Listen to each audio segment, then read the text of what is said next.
Magandang umaga po sa inyong lahat. Pastor Noli Escalao po.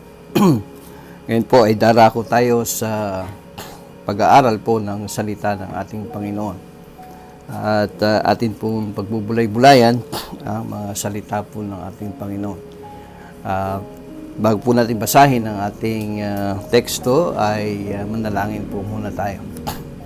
Maraming Diyos na makapangyarihan sa lahat. Maraming salamat po sa araw na ito na ipinagkaloob sa bawat isa. At salamat po sa buhay at kalakasan na iyong ibinigay. At ngayon po ay patuloy naming hinihiling at hinihingi na kami po ay inyong gabayan sa pagbubulay-bulay ng iyong mga salita. Ito lang po aming dalangin sa pangalan po ng aming Panginoong Hesus. Amen. Ang atin pong teksto ay masasumpungan po natin sa aklat ng Micah, chapter 5, verse 2. Ganito po ang sinasabi, "Ngunit ikaw, Bethlehem Ephrata, na maliit upang lumagay sa libu-libo ng Huda, mula sa iyo ay lalabas sa akin ang isa na magpupuno sa Israel, na ang pinagbuhatan niya ay mula ng una, mula ng walang hanggan." Purihin po ang pagbabasa ng salita ng ating Panginoon. At atin pong paksa ay pinamagatan po natin ang pagdating ng ating tagapagligtas. Mula pa ng pasimula ay nakahula na po ang pagdating ng ating Panginoong Hesukristo dito sa sanglibutan. Kung kaya't ito po ay laging sineselebrate at binibigyan ng kahalagahan ng maraming mga mananampalataya ang pagdating ng ating Panginoong Hesukristo. Sabi nga po sa Matthew at saka sa Matthew chapter 1, chapter 2 at saka sa Luke chapter 2 ay mababasa po natin doon ang pagsilang ng ating tagapagligtas, pagsilang ng ating Panginoong Hesukristo, na siya ay isinilang ng isang birhen. So, ito po'y napakalaking biyaya, regalo ng Diyos sa bawat isa, sa bawat tao, na kung siya ay sasampalataya at kikilala at tatanggapin ang ating Panginoon at tagapagligtas na si Jesucristo, ay magkakaroon siya ng katiyakan at buhay na walang hanggan. So, yun po ang napakagandang regalo sa bawat tumanggap sa Panginoong Hesus. Siya ay makasiguro at makatiyak ng kanyang kaligtasan at buhay na walang hanggan. Sabi nga po sa John chapter 3 verse 16, "For God so loved the world that He gave His only begotten Son, that whosoever believeth in Him should not perish but have everlasting life." Ganun din po sa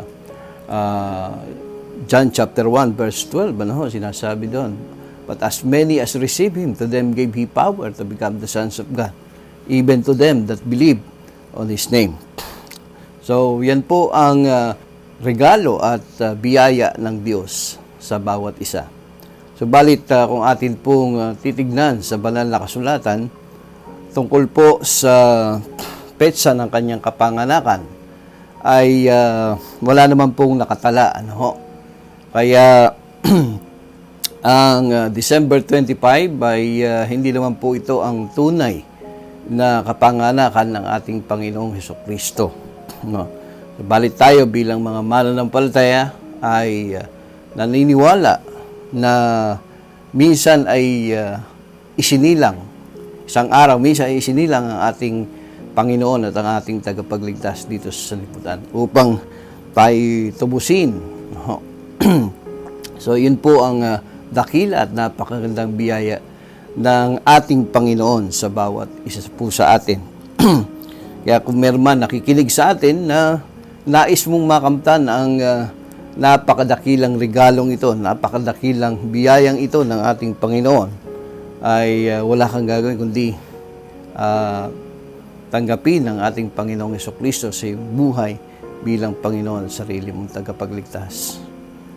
Una, magsisi ka ng iyong kasalanan Pangalawa ay tanggapin mo siya bilang Panginoon at sarili mong tagapagligtas. Sabi nga, but as many as receive Him, to them gave He power to become the sons of God. So, ang nakalulungkot nga lamang po ay naging tradisyon na ng mga tao sa buong mundo, no? Ang pagse-celebrate ng December 25 na kung tutuusin ay hindi naman po ito ang tunay na kapanganakan ng ating Panginoong Jesucristo. Palagay ko po marami ang medyo magtatampo sa atin, ano? Sapagkat kung atin pong ibabase ang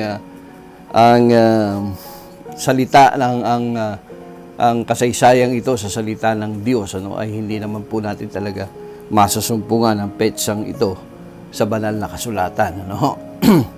Pero dahil naging tradisyon at nakasanayan ng maraming tao at ng maging mga mananampalataya sa ngayon ay isineselebrate ang December 25 bilang pag-celebrate ng kapanganakan ng ating Panginoon. Pero kung ibabase po natin sa salita ng Diyos ay hindi po dapat, ano ho? Kasi kami po mismo ay hindi namin ito pinaghahanda o sineselebrate. Sinasabi namin sa mga kamag-anak namin dito sa lugar namin at sa mga kapitbahay ay pasensya na po kayo, hindi po kami nag-celebrate ng December 25 sapagkat ayon sa kasaysayan, ito nga po ay pagan practices, ano? So hindi po tayo dapat, kami ay hindi nakikibahagi sa bagay na ito, ano? Ang sabi nga po sa Corinthians, ano? Kung atin pong babasahin ang aklat po ng Corinthians ay makikita po natin doon kung bakit tayo ay hindi dapat makibahagi sa mga pagan practices, ano? Dahil unang-una nga po tayo ay templo ng banal na espiritu. Sangayon sa 1 Corinthians chapter 6 verse 19 to 20 ay ganito po ang sinasabi. O hindi baga ninyo nalalaman na ang inyong katawan ay templo ng Espiritu Santo na nasa inyo, na tinanggap ninyo sa Diyos at hindi kayo sa inyong sarili, sapagkat kayo'y binili sa halaga. Luwalhatiin nga ninyo ng inyong katawan ang Diyos. So, 2 Corinthians chapter 6 din po, ano? Verse 16 hanggang, kung tutusin po, ay verse 14 hanggang verse 18 na ganito ang sinasabi.